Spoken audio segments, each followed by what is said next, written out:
Je cède la parole en question principale à la députée de Mille-Îles. Merci, Madame la Présidente. Alors, hier, on constatait dans un article de Thomas Gervais que les employés du ministère de l'Environnement avaient un grand malaise avec le dossier Nordvolt et ils se vidaient le cœur sur Teams.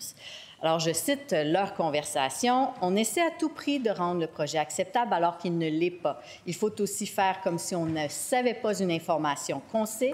Ça, j'aime moins ça. Oui, tout à fait, ce n'est pas transparent et c'est un peu croche. Et il faut tout faire pour que le ministère ne paraisse pas mal. » Fin de la citation. Et aujourd'hui, Madame la Présidente, on apprend que le ministère de l'Économie a aussi tenté de faire pression sur la communauté métropolitaine de Montréal, la CMM, pour faire sauter un règlement sur les milieux humides. Donc, on voit clairement que le ministre de l'Environnement était à la merci de Fitzgibbon et du premier ministre. Est-ce qu'il peut sérieusement, aujourd'hui, encore nous dire et dire à tous les Québécois qu'il n'a pas aidé Nordvolt à éviter le BAP? Sérieusement? La réponse du ministre de l'Environnement, de la lutte contre les changements climatiques, de la faune et des parcs. Merci, Madame la Présidente. Ce sont des questions qu'on a eues à quelques reprises par le passé, donc les réponses vont ressembler à ce qui s'est dit par le passé au cours des derniers mois. Le gouvernement tenait à développer cette filière batterie qui est de la plus haute importance stratégique, autant pour le développement économique du Québec que pour le développement d'une économie verte, d'une économie décarbonée. À partir du moment où on dit ça, il faut regarder quel est l'état de notre réglementation. La réglementation qui prévalait à l'époque n'avait rien qui permettait l'établissement de cette filière batterie. C'est une réglementation qui était tout simplement inexistante. Donc, nous avons eu à développer une réglementation pour permettre l'implantation, une réglementation qui s'appuie d'ailleurs, encore une fois, comme c'est le cas au Québec, sur le processus d'évaluation environnementale parmi les plus stricts au monde, sinon très certainement en Amérique du Nord. Donc, nous avons développé cette réglementation. Ça fait l'objet d'ailleurs d'une consultation publique à laquelle l'opposition officielle n'a d'aucune façon participé, à laquelle la collègue de l'opposition n'a pas non plus participé. Maintenant, les règles sont claires, elles s'appliquent à tout le monde, elles ne visaient pas à favoriser... Complémentaire. Madame la Présidente, dans le Journal de Québec du 6 mars 2024, on titrait, je cite, « Québec admet avoir aidé Nordvolt à éviter un examen du BAP ».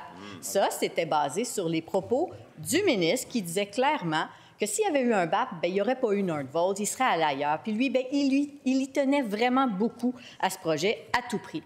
S'il était capable de l'admettre en mars dernier, pourquoi il n'est pas capable aujourd'hui d'admettre qu'il a tout fait pour éviter un BAP à Nordvolt? La réponse du ministre. Merci, Madame la Présidente. La collègue fait des amalgames douteux. Ce que j'ai mentionné à l'époque, c'est qu'il y avait une course. Oui, monsieur le leader de l'opposition officielle, brièvement, quel est votre rappel au règlement? Présente, le ministre, ma collègue ne fait pas d'amalgame, il cite un article, le ministre lui-même a avoué qu'il a tout fait pour le BAP. Bon. Monsieur le leader du gouvernement, brièvement, je vais vous écouter. Question d'équité, puis on va poursuivre. Madame la Présidente, manifestement, ce n'est pas une question de règlement. Il n'a pas invoqué d'article, c'est pas au lexique. Alors, monsieur le leader... Alors, je suis debout. Article 32, article 37, demeurez assis et silencieux. Nous allons poursuivre. Monsieur le ministre, poursuivez. J'ai eu l'occasion de mentionner le printemps dernier, c'est qu'une course à travers le monde pour accueillir des entreprises de cette nature-là. Et s'il y avait eu des délais supplémentaires de plus d'une année, presque 2 ans, il est très probable que l'entreprise aurait choisi une autre juridiction.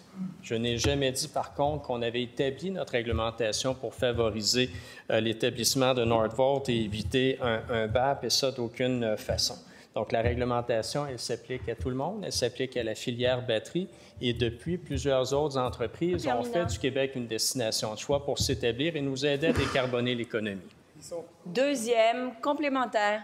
Madame la Présidente, à la lumière des conversations des fonctionnaires, à la lumière de la pression de la CAQ sur la communauté métropolitaine de Montréal et à la lumière des réponses qu'on a eues du ministre, franchement, Madame la Présidente, je ne pense pas qu'aujourd'hui, il n'y a personne qui peut dire que le ministre n'a pas tenté d'aider Nordvolt à éviter le BAP. C'est un constat. La réponse du ministre.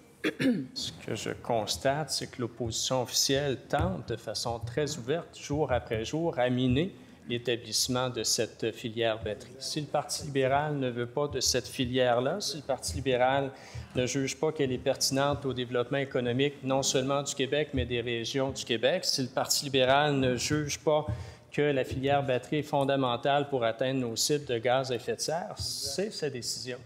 Mais ce que l'on sait, en région, il y a des milliers d'emplois qui seront créés. Il y a des investissements majeurs qui se font et qui se développent jour après jour. Et je pense que d'un point de vue environnemental et d'un point de vue économique, on est tous gagnants, Madame la Présidente.